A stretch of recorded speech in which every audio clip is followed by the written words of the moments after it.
हाँ भाइयों, मैं रामायण सुना रही हूँ। आप सभी लोग आराम से बैठ के रामायण सुनिए ध्यानपूर्वक। निज निज रुख राम सब देखा, को न जान कछु मरम विशेषा। भल रचना मुन नृपसन कहू, राजा मुदित महासुख लेहू। सबने राम जी को अपनी अपनी ओर ही मुख किए हुए देखा, परंतु इसका कुछ भी विशेष रहस्य कोई नहीं जान सका। मुनि ने राजा से कहा, रंगभूमि रचना बड़ी सुंदर है। विश्वामित्र जैसे निसंग्रह व्रत और ज्ञानी मुनि से रचना की प्रशंसा सुनकर राजा प्रसन्न हुए और उन्हें बड़े सुख मिला। सब मंचन ते मंचो एक सुंदर विशद विशाल, रामा सुंदर विशद विशाल। मुनि समेत दो बंद तब बैठा रे महपाल, सियावल राम जय जय राम। मेरे प्रभु राम जय जय राम। मंगल भवन अमंगल हारी, हरो सुजसरत अजर बिहारी। दीन दयाल बिरद संभारी, हरो नाथ ममो संकट भारी। सब मंचों से एक मंच अधिक सुंदर, उज्जवल और विशाल था। स्वयं राजा ने मुनि सहित दोनों भाइयों को उस पर बैठाया। प्रभु देख सब नृप ही हारे, जनुरा के सयोदय भय तारे। अस प्रतीत सबके मन माही, राम चाप तो रब सब नाही। प्रभु को देखकर सब राजा हृदय में ऐसे हार गए, निराश एवं उत्साहहीन हो गए, जैसे पूर्ण चंद्रमा के उदय होने पर तारे प्रकाशहीन हो जाते हैं। उनके तेज को देखकर सबको मन में ऐसा विश्वास हो जाता है कि रामचंद्र जी ही धनुष को तोड़ेंगे, इसमें संदेह नहीं। बिन भजऊ भव धनुष विशाला, मिले सिय राम और माला। अस विचार गवनहु घर भाई, जस प्रताप बल तेज गवाई। इधर उनके रूप को देखकर सबके मन में यह निश्चय हो गया कि शिव जी के विशाल धनुष को जो संभव है न तोड़ सके, बिना तोड़े भी सीता जी श्री रामचंद्र जी के ही गले में जयमाला डालेंगी, अर्थात दोनों तरह से ही हमारी हार होगी और विजय श्री रामचंद्र जी के हाथ रहेगी। यह सोचकर वे कहने लगे, हे भाई, ऐसा विचार कर यश प्रताप बल और तेज गवाकर अपने अपने घर चलो। वैसे अपर भूप सुने वाणी, जे अम्बे अंध अभिमानी। तोरे धनस ब्याए अवगाहा, बिन तोरे को कुवार बेहा। दूसरे राजा जो अविवेक से अंधे हो रहे थे, वे अभिमानी थे। यह बात सुनकर बहुत हंसे। उन्होंने कहा, धनुष तोड़ने पर ही विवाह होना कठिन है, अर्थात सहज ही में हम जानकी को हाथ से जाने नहीं देंगे। फिर बिना तोड़े तो राजकुमारी को ब्याह ही कौन सकता है। एक बार कालऊ किन्हु होई, सियत समर जितब हम सोऊ। ये सुने अवसर महेप मुस्काने, धर्मशील हरे भगत सयाने। काल ही क्यों न हो, एक बार तो सीता जी के लिए उसे भी हम युद्ध में जीत लेंगे। ये घमंड की बात सुनकर दूसरे राजा जो धर्मात्मा हरिभक्त और सियाने थे मुस्कराए। सिय ब्याह भये राम गर्भ, दूर कर नृप के। राम दूर कर नृप के, जीते को सक संग्राम। दशरथ के रन बाकुरे, सियावल राम जय जय राम। मेरे प्रभु राम जय जय राम। मंगल भवन मंगल हारी, हरो सुजसरत अजर बिहारी। दीन दयाल बिरद संभारी, हरो नाथ ममो संकट भारी। उन्होंने कहा, राजाओं के गर्व दूर करके जो धनुष किसी से नहीं टूट सकेगा, उसे तोड़कर श्री रामचंद्र जी सीता जी को ब्याहेंगे। यही रही युद्ध की बात। सो महाराज दशरथ के रण में बांके पुत्रों के युद्ध में जो तो जीत ही कौन सकता है। व्यर्थ मरहु जन गाल बजाई, मन मोदक के भूख बुताई। सिख हमारे सुने परम पुनीता, जगदम्बा जानऊ जिय सीता। गाल बजाकर व्यर्थ ही मत करो, मन के लड्डुओं से ही भी कभी भूख बुझती है। हमारी परम पवित्र निष्कपट सीख को सुनकर सीता जी को अपने जीवे साक्षात जगजननी समझो। उन्हें पत्र रूप में पाने की आशा एवं लालसा छोड़ दो। जगत पिता रघुपति बेचारी, भरे लोचन छवले निहारी। सुंदर सुखद सकल गुण राशि, ये दो बंधु संभोर वासी। और श्री रघुनाथ जी को जगत का पिता परमेश्वर विचार कर नेत्र भरकर उनकी छवि देख लो। ऐसा अवसर बार बार नहीं मिलेगा। सुंदर सुख देने वाले और समस्त गुणों की राशि ये दोनों भाई शिव जी के हृदय में बसने वाले हैं। स्वयं शिव जी भी जिन्हें सदा हृदय में छिपाए रखते हैं, वे तुम्हारे नेत्रों के सामने आ गए हैं। सोदा समुद्र समीप बिहाई, मृग जल ने रखे मरऊ कतंधाई। करऊं जाए जा कहूँ जो बाबा, हम तो आज जन्म फल पावा।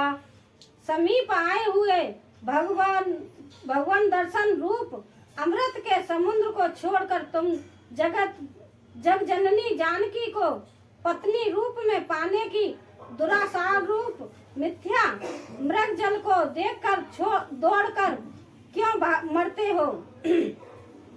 फिर भाई जिसको जो अच्छा लगे वही जाकर करो। हमने तो श्री रामचंद्र जी के दर्शन करके आज जन्म लेने का फल पा लिया, जीवन और जन्म को सफल कर लिया।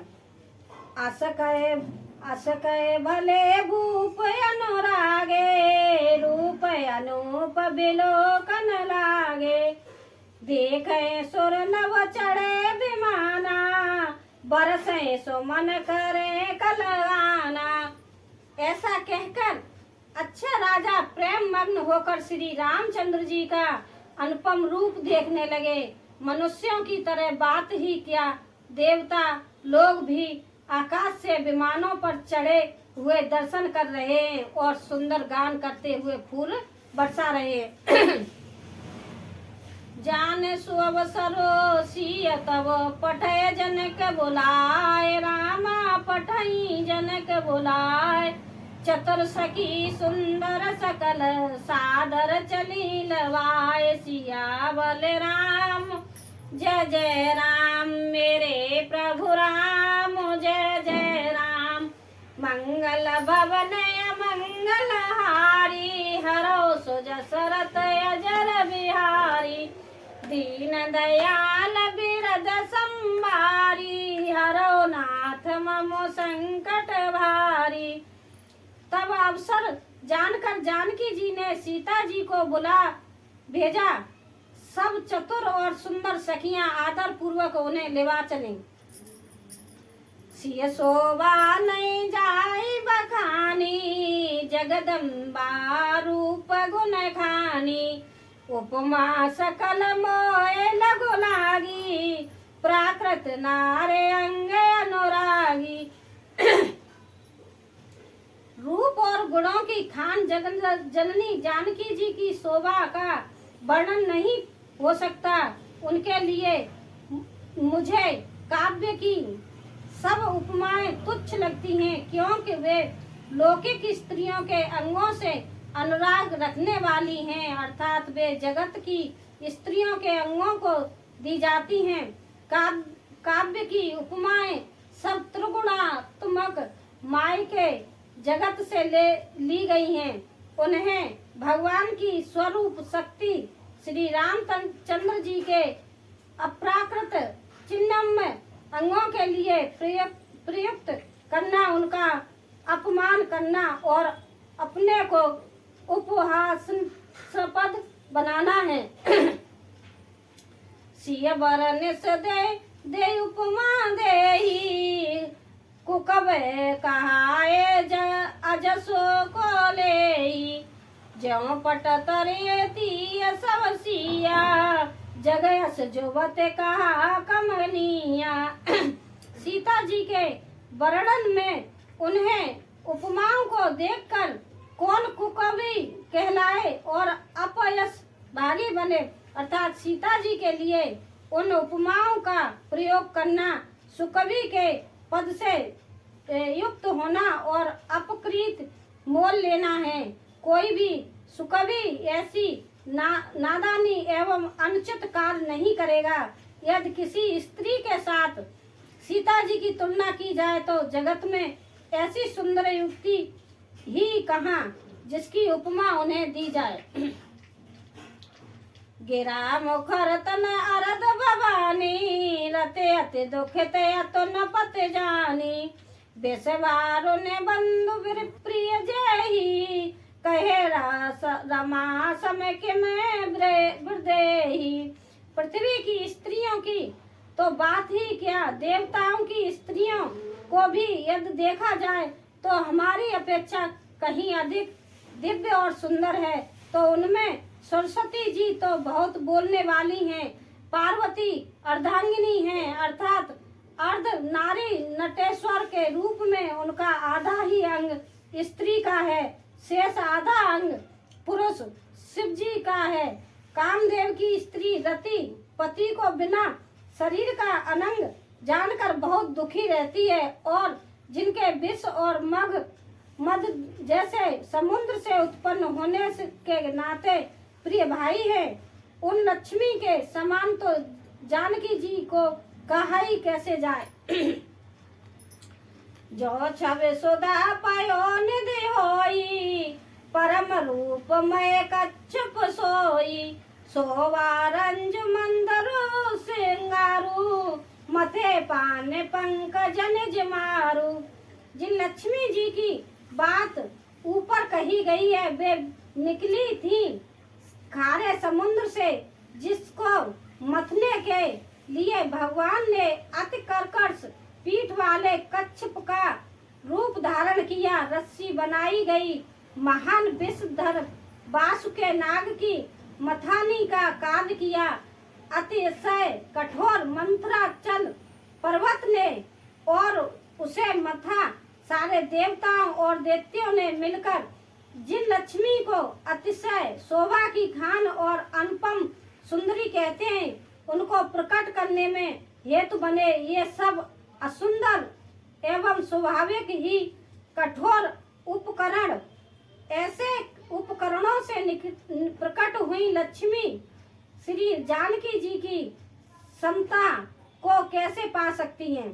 हाँ, इसके विपरीत यदि छवि रूपी अमृत का समुद्र हो, परम रूपमय कच्छप हो, शोभा रूप रस्सी हो, श्रृंगार रस पर्वत हो और उस छवि के समुद्र को स्वयं कामदेव अपने ही कर कमल से मथे।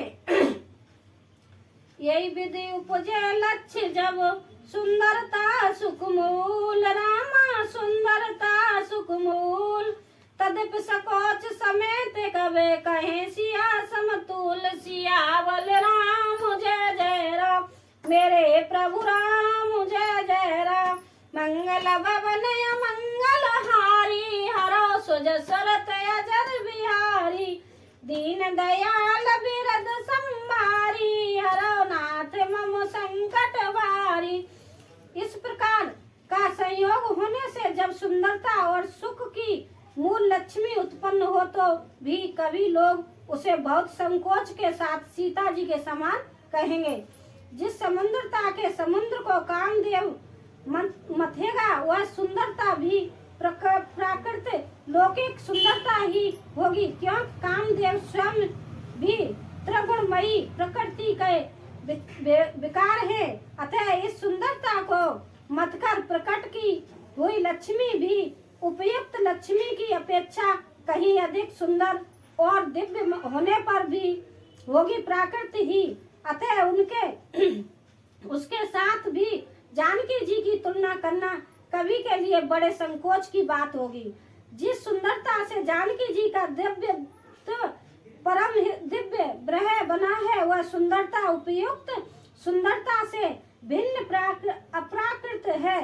वस्तु लक्ष्मी जी का अप्रकृत रूप भी यही है।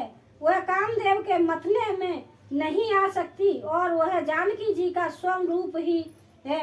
अतः उनके भिन्न भिन्न नहीं और उपमा दी जाती है भिन्न वस्तुओं के साथ। इसके अतिरिक्त जानकी जी प्रकट हुई हैं।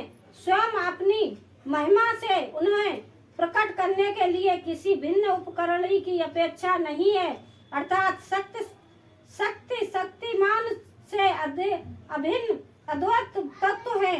अतएव अनुपम एवं यही गूढ़ दार्शनिक तत्व भक्त शिरोमणि कवि ने इस